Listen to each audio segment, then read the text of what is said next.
detalhe que seja valor sobre aquele produto. Tá claro? Maravilha? Existe uma... Aqui, perdeu a... Obrigado.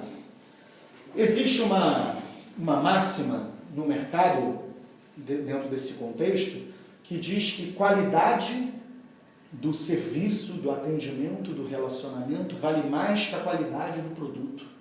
Estranho, não é? Como que a qualidade do atendimento vai valer mais que a qualidade do produto? Por que existe essa expressão? Porque quando existem mercados nivelados, mercados semelhantes, a diferença está no atendimento. A Coca-Cola que você bebe num restaurante não é a mesma que você bebe no outro? Onde você vai? Onde você é melhor atendido. Não é verdade? Você sai para jantar com seu marido e com sua esposa. A comida do restaurante é um sonho. É um bacalhau maravilhoso. Só que o garçom deu uma gafe. Foi grosso com você, te deixou constrangido diante do seu marido ou da sua esposa. Você volta nesse restaurante? Você volta? Mesmo a comida não era maravilhosa, não era dos sonhos, mas se o garçom te tratar mal, você não volta. Agora, um restaurante que tem a comida mais ou menos boa, mas não é aquela coisa dos sonhos, né, dos deuses.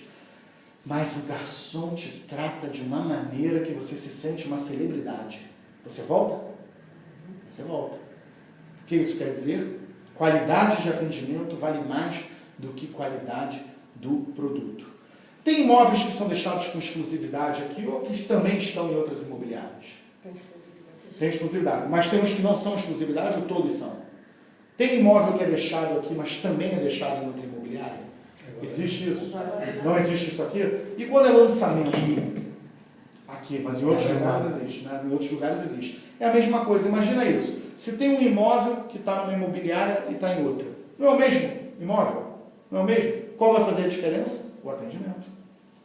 No mundo competitivo que vivemos hoje, no Brasil, eu não sei aqui, as pessoas todo dia abandonam suas operadoras de celular só por causa do atendimento ruim do telemarketing, que deixa esperando na ligação. O serviço é o mesmo. O serviço é muito semelhante. A cobertura é muito semelhante. Por que elas trocam de uma operadora para outra? Por causa do atendimento. Olha como esse mundo hoje competitivo, embora estejamos numa era tecnológica, quem ainda faz a diferença somos nós. Nós fazemos a diferença. O ser humano ainda faz a diferença no mundo dos negócios. Bill Gates declarou há uns anos atrás que chegaremos a um ponto que tecnologia e negócios caminharão juntos. Não vai ter como separar um do outro. Eu concordo, mas ainda é preciso ter um ser humano para... Ainda não existe a assinatura digital para vender imóvel. Não é verdade? Ainda não existe. A gente ainda precisa encontrar. Nas outras palestras que eu faço sobre telefone e e-mail, eu oriento para que nunca tentemos vender o imóvel pelo telefone e pelo e-mail. Porque às vezes você manda um e-mail para o cliente, ele te responde entusiasmado. Aí a gente fica emocionado e tenta escrever tudo ali. Não faça isso. Porque depois ele pode ir lá e comprar diretamente com o proprietário, porque você já deu todas as informações para ele através da tecnologia. Nunca tente no e-mail e no telefone vender o produto. Tente vender o encontro. Sempre que ligar para um cliente para vender imóvel, convide ele para vir aqui. Nunca se estenda muito ao telefone. Tempo bom de ligação comercial é de 3 a 4 minutos. Ah, você pode ficar meia hora no telefone? Pode, desde que seja com o cliente falando e você ouvindo. Nunca com você falando e ele ouvindo. Se você está passeando, seu telefone toca, é um profissional de telemarketing, se ele ficar 10 minutos falando no teu ouvido, você não se sente sufocado? Esse profissional ganha credibilidade? Não. O profissional que passa credibilidade é o profissional contido. Telefone e e-mail é para vender o encontro e não o produto. Nunca tentem vender por e-mail e por telefone o produto, apenas o encontro. O cliente, para comprar, ele vai ter que assinar pessoalmente. Então, quanto antes você trouxer ele para você, melhor. Você consegue retê-lo melhor. Caso aquele produto, aquele imóvel não esteja ao alcance dele, pessoalmente você já vai ter chance de trocar para outra opção com mais facilidade. Quando no telefone, se você perder aquela venda daquele imóvel, ele pode ver outra opção em outra imobiliária. você não consegue reter o cliente. Deixe-me fazer uma pergunta. Como é mais fácil seduzir alguém? Por telefone, por e-mail ou pessoalmente? Pessoalmente. Como é mais fácil impactar alguém? Por e-mail, por telefone ou pessoalmente? Pessoalmente. Portanto, usemos essas ferramentas ao nosso favor e não contra nós.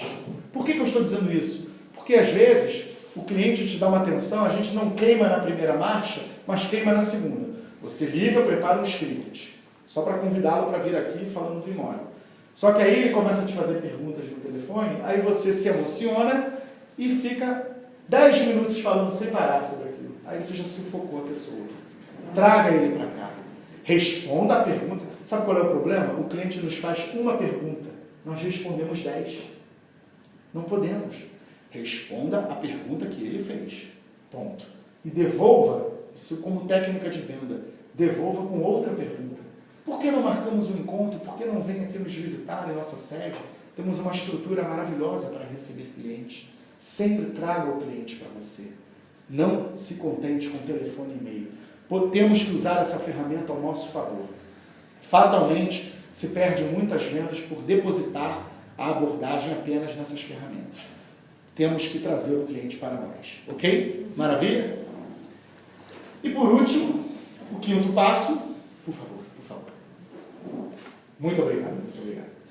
Vimos que o primeiro passo é termos consciência profissional, vendermos nossa imagem antes de tudo, né? Sabemos que estamos em cena quando estamos trabalhando. O segundo, aprendermos o que é uma negociação. Uma negociação começa quando alguém nos diz não, quando alguém nos questiona, aí começa uma troca, um processo de negociação. A partir daí temos que ouvir para identificar desejos e necessidades. E dentro dessa troca de argumentos, naturalmente, vendermos valores e não preços. Os 4 passos que vimos são 4 passos técnicos, de técnicas de venda. Este último não é técnico. Este último, ele é motivacional. É a questão da motivação. Quando se fala em motivação, podemos fazer uma brincadeira. O que é motivação? O que é motivação? É muito simples. Há uma brincadeira onde separamos as sílabas e fazemos a seguinte conta matemática. Motivo mais ação igual motivação. Então, o que é a motivação? Motivos para agir. Não é verdade? Todo mundo aqui tem motivo para agir? Todos têm? Seu filho nasce. Você tem motivos para agir? Tem. Você é promovido no trabalho, você tem motivos para agir?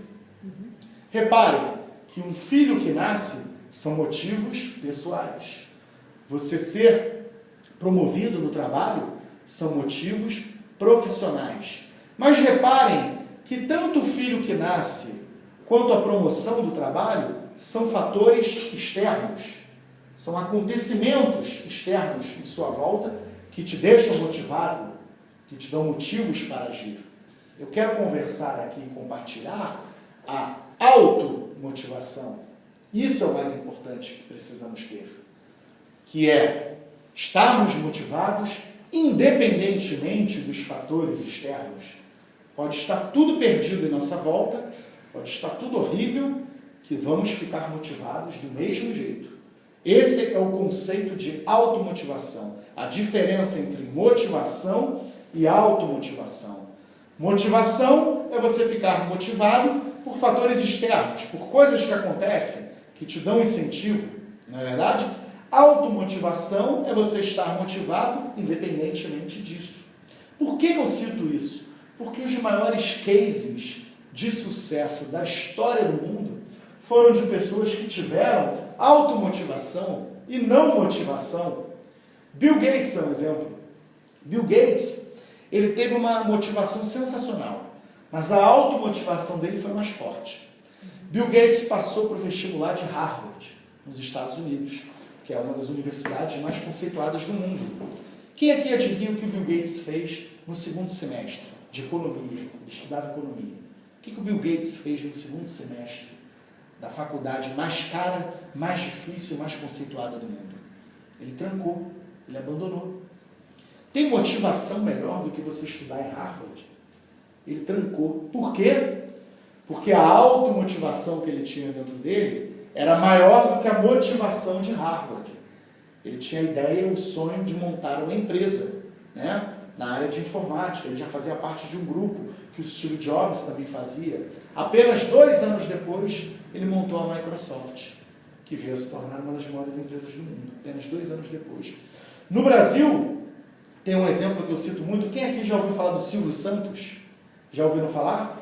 É um grande comunicador brasileiro, né, dono de uma emissora de televisão, considerado o maior comunicador do Brasil, está há 40 anos no ar, uma coisa impressionante, está no ar até hoje, está com quase 80 anos de idade, está lá.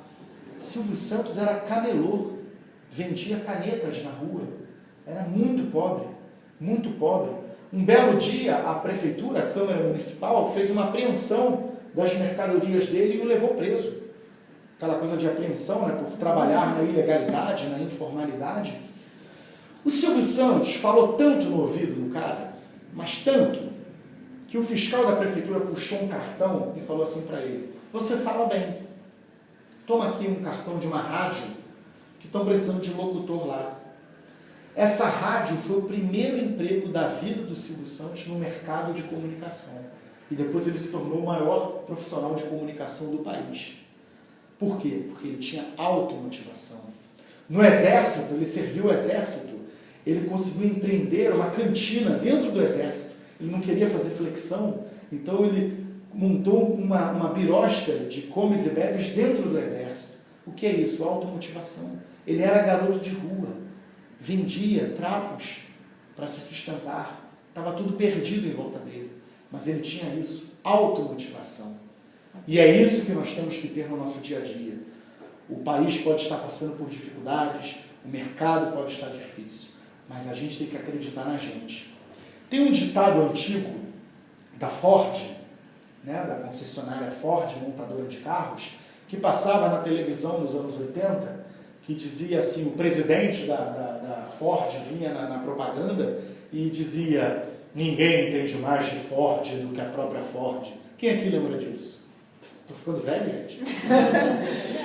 Aqui acho que não passava isso. Ninguém entende mais de Ford do que a própria Ford. Por que eu estou usando esse ditado cafona? Porque ninguém entende mais de você do que você mesmo. Quando você tiver uma ideia, vá lá e faça. Gente para botar para baixo as nossas boas ideias é o que não falta. Não é verdade? Mas não é por ciúmes, nem por inveja. É porque a pessoa não sabe o que está dentro de você. Quando o Bill Gates apresentou pela primeira vez aos amigos dele a ideia da Microsoft, todo mundo chamou ele de louco. Porque o que é o sistema da Microsoft? É você levar tudo que tem no escritório para um ambiente virtual. Vocês já repararam que o sistema Windows, ele é isso. Pastinha, canetinha, ele é um escritório, né, digital. Quando o Bill Gates apresentou isso pela primeira vez, falaram: você está louco, você é louco, você pirou. E olha aí a loucura. Anos e anos de liderança empresarial. Não é verdade? Portanto, por que eu estou falando isso? Ninguém entende mais de Ford do que a própria Ford. Ninguém entende mais de você do que você mesmo. Quando você tiver uma ideia, vá lá e faça. Eu já vi tudo falhar nessa vida. Só tem uma coisa que não falha: a intuição humana. A intuição humana. Está comprovado pela neurociência que a intuição, ela é somática. Sabe quando você está com vontade de ligar para alguém e não sabe por quê? Tem um porquê. Eu vou dar um exemplo. Vamos fazer aqui um ensaio. Hoje o Carlos vira para... Como é que é o seu nome? Conceição. Conceição, não, vamos dar um outro exemplo. Vamos falar de cliente. A Conceição tem um cliente. Ligou para ela hoje. Conceição, quando entrar um imóvel aí na casa, com tantos quartos, tal tipologia, na rua tal, no bairro tal, por X preço, por favor, me contacte, que eu estou interessado nesse perfil de produto, ok? Maravilha? Ela guarda essas informações, vou ligar para o meu cliente quando entrar nesse imóvel. 2 meses se passam, 3 meses se passam, aí entrou na casa exatamente o imóvel que o cliente dela, há 3 meses atrás, falou que queria, no perfil exato que ele disse que queria. Só que ela, com o dia a dia dela, com vários imóveis, vários clientes, já esqueceu daquele pedido. Só que lá no inconsciente